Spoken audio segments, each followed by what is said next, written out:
Among many things, there are two dominant ideas on the relationship between knowledge and reality.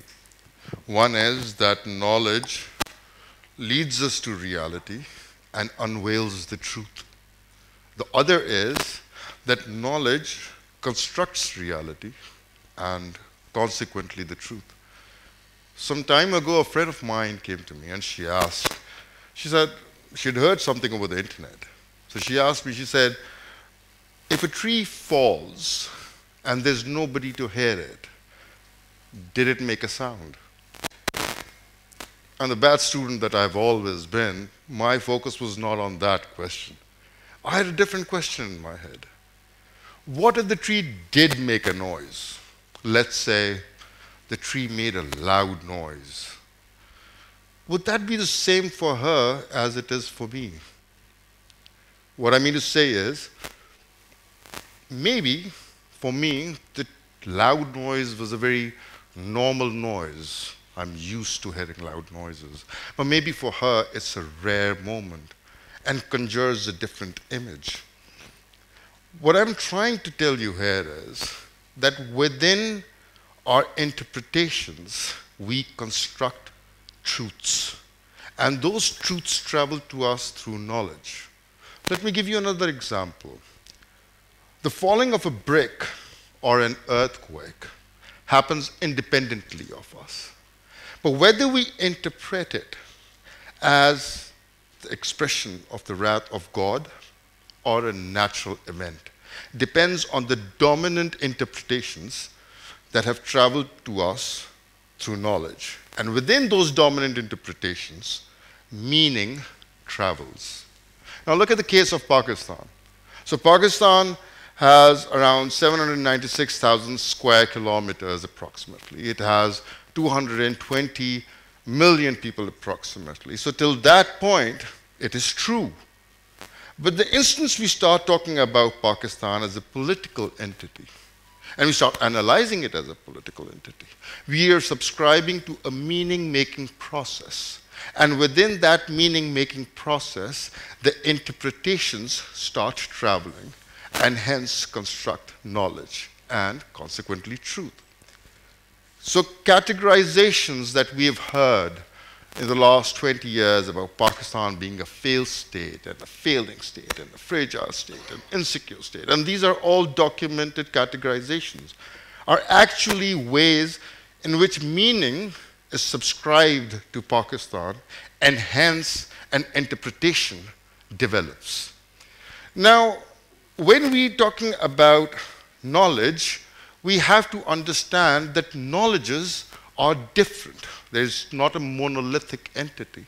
For instance, Noam Chomsky, one of our foremost political scientists of our times, in his book Failed State, The Abuse of Power, talks about the United States of America and argues that the United States of America is a failed state. Now think, none of you actually gave it a serious consideration. You don't believe that. It's something you can't fathom. But when it comes to Pakistan, failed state, fragile state, failing state, these discussions have been going on and on and on, and we've been speaking about it, contesting it, debating it, analyzing it, and somehow the entire idea becomes a very serious phenomenon. Now, knowledge travels through us through so many different means. We've got the electronic media, the social media, the print media, the academia.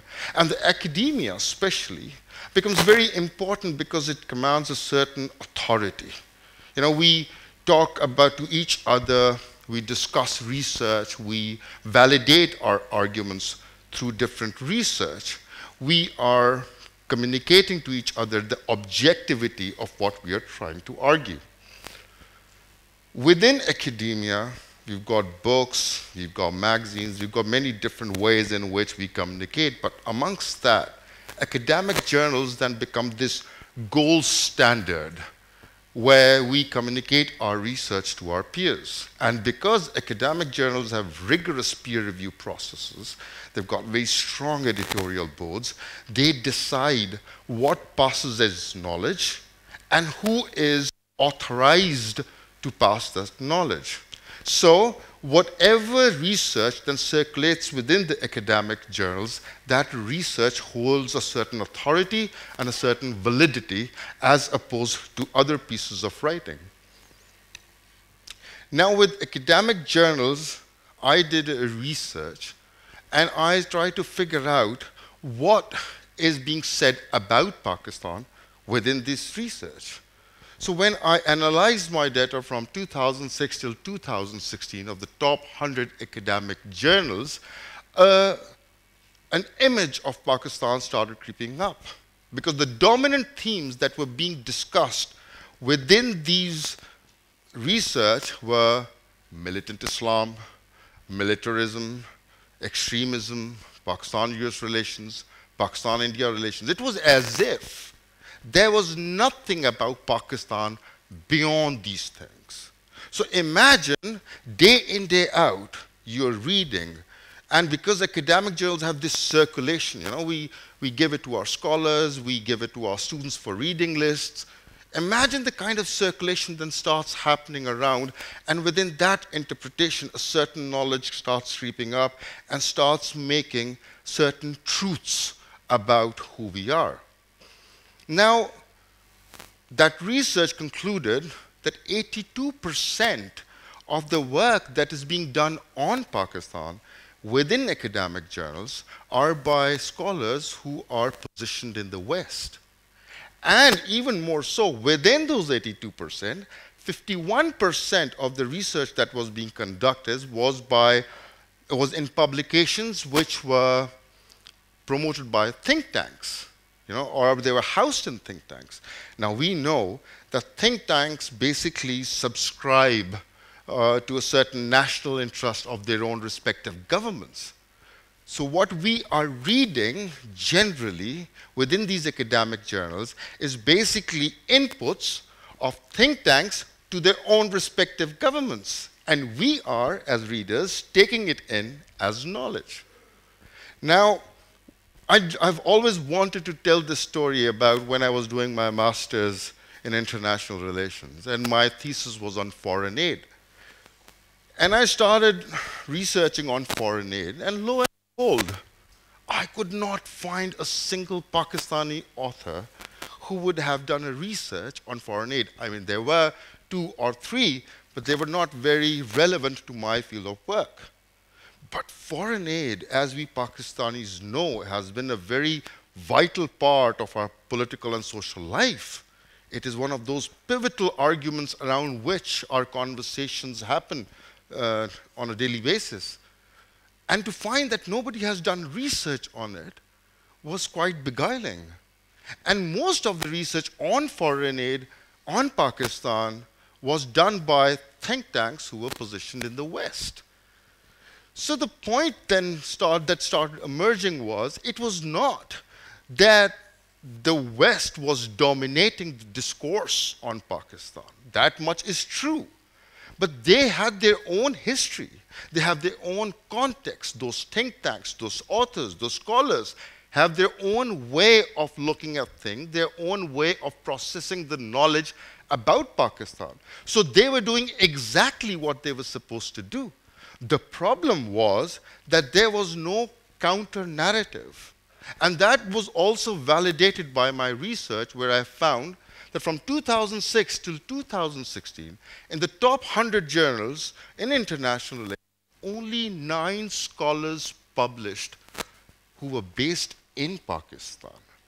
It was as if there was an absolute absence of our narrative within work that was being produced in the international community.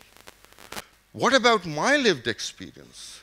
I mean, we as a political entity have gone through much, and we have our own contexts.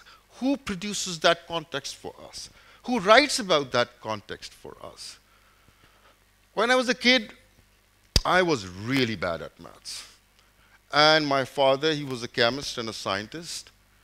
And he could not understand why I could never do well in mathematics. And I was never a maths or a science student. I knew that from a very early stage, but I never told him that. Instead, what I was doing was, I was trying to work really hard and then failing again, working hard and then failing again.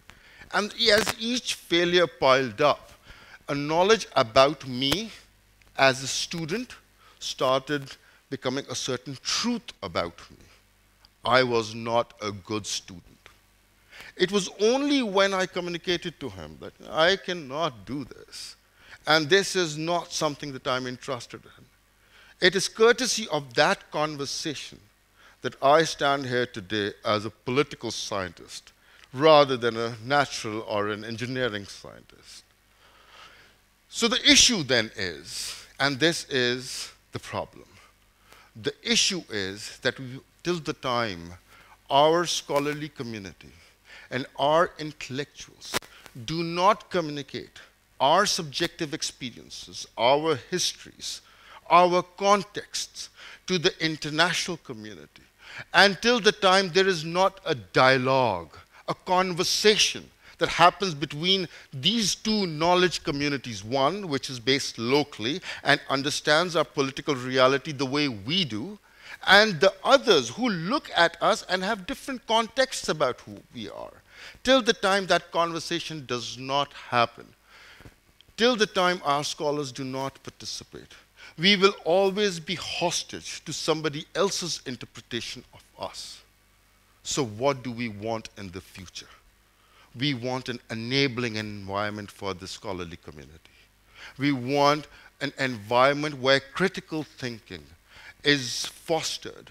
We want an environment where people are motivated to communicate not only amongst ourselves, that much is true, but amongst peers who are abroad, so that those contexts that live within us, those histories that live within us can be communicated, so that those who have only known us through the stories and the texts that they have read understand who we are and where we come from. Till the time we do not narrate our truths to people outside our communities, we will always be hostage to pens that write about us. Thank you.